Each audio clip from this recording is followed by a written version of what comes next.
We got a massive God of War Ragnarok news dump and they gave us so much information. We learned new mechanics in the gameplay itself. We learned a lot of things about Svartalfheim and so much more. And in this video, we're going to break down everything. Give you everything in one clean package so you can come back here and you can know exactly what you're getting into, because a lot has changed, especially with the combat, something I was hoping for. This took a while to put together, so I do appreciate a like and a subscription. I really do appreciate that. I'm trying to get to 60,000 subscribers before God of War Ragnarok comes out, so please help me out with that.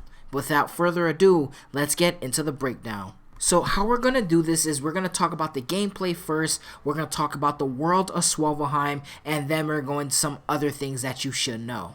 Let's go over the new gameplay mechanics with the triangle button. So in God of War 2018, if you didn't have a weapon equipped and you pressed triangle, the axe simply came to your hand. If you had the Blades of Chaos equipped, the axe will also simply just appear. And if you have the axe already equipped, nothing would happen. This is completely redone in God of War Ragnarok. So if you have the Blades of Chaos or the axe equipped and you press the triangle button, a new special move will happen. So if you have the axe in your hand and you press triangle, you get access to a brand new move called Frost Awakening. And if you have the Blades of Chaos equipped, you have a new move called Whiplash. The Frost Awaken move does freezing damage and Whiplash does incendiary damage. The article also says that the Blades of Chaos has increased power and mobility, same thing with the Leviathan Axe. So these weapons have been overall improved from God of War 2018.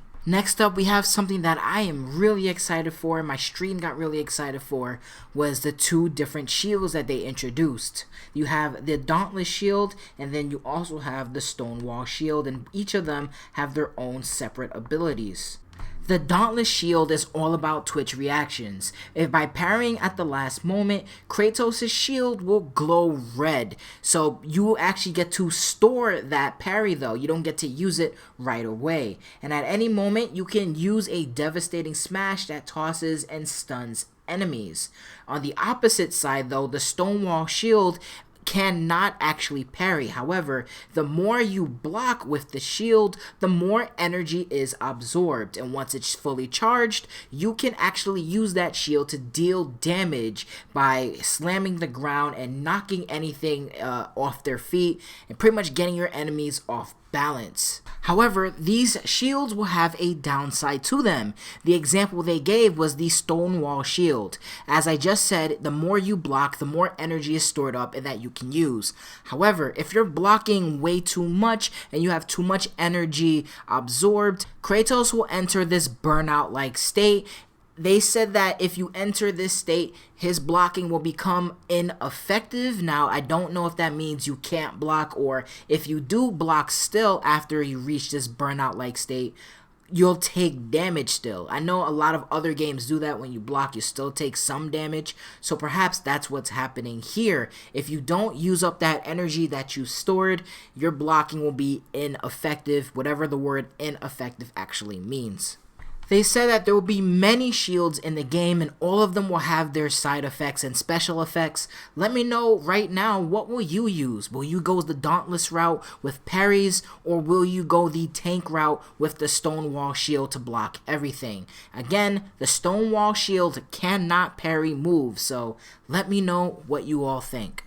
They went into Atreus' gameplay slightly.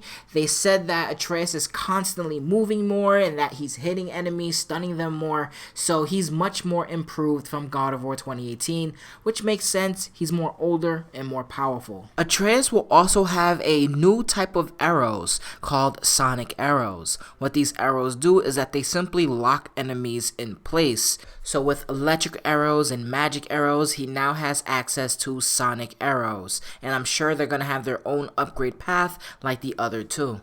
Here's a part of the article that I was very curious about. They said old locations are periodically repopulated with more powerful fauna. Does this mean that old areas that we revisit later on in the game will have more powerful enemies, which would make more sense in God of War 2018 if you go back to the same areas. you're really fighting the same exact enemies, so it'll be cool if old areas that we revisited will have more powerful enemies, because again, as the game will go on, you're obviously going to get more stronger, so enemies should kind of grow with that. Before we move on to Swavelheim and all the descriptions they gave about this realm, here are some screenshots that were on the website. The website actually gave a few screenshots about God of War that we didn't see yet, so here they are. They all look pretty damn cool, but also on Game Informer's YouTube channel, they put out some brand new God of War footage that we actually didn't see. Here are a few of those clips. You know, you're in a cave and they show an area of a very open place with a lot of lighting. It's really cool stuff. I'm glad Game Informer put it out, and here are those clips. Anyways, let's move on to the description of Swavelheim, the realm of the dwarves. I want to thank Arvin for helping me out with this information. If you want the full description on everything, you can check out Game Informer's website where they have all of this, but I'm just going to focus on the descriptions of Swavelheim. What can we expect when we go into the realm? When describing Swavelheim, the developers said this: "We wanted to evolve the gameplay in the level spaces, more variety and verticality. In Swavelheim, you've got a lot of places that you can go, all within one realm. It's so much content." This is how the article itself describes the realm. "I'm thrust into a maze-like depot, brimming with wooden machinery, a technical marvel even by God of War fantastical standards. Water slushes down rickety ducts sectioned off by sluice gates. I spot towering wheels in the distance, and just overhead, an ore block, suspended in the air by a derelict rig, threatens to crush me." So basically what I'm getting is that Swavelheim is a huge area. In the initial God of War Ragnarok release trailer, we actually saw Swavelheim, but at a very high point Kratos was at, looking down at the realm.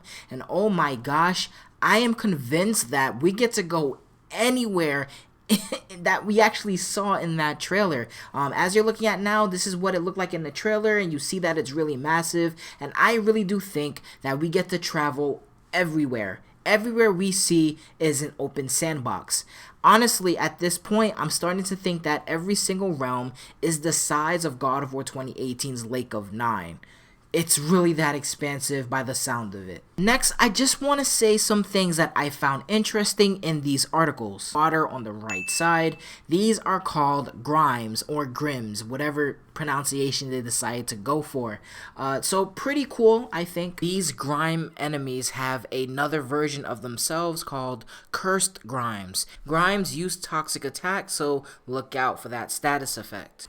In the article that was describing Swavelheim, it did say that Atreus did crack a joke about Kratos' knees and, you know, how his father is old, just making a little joke.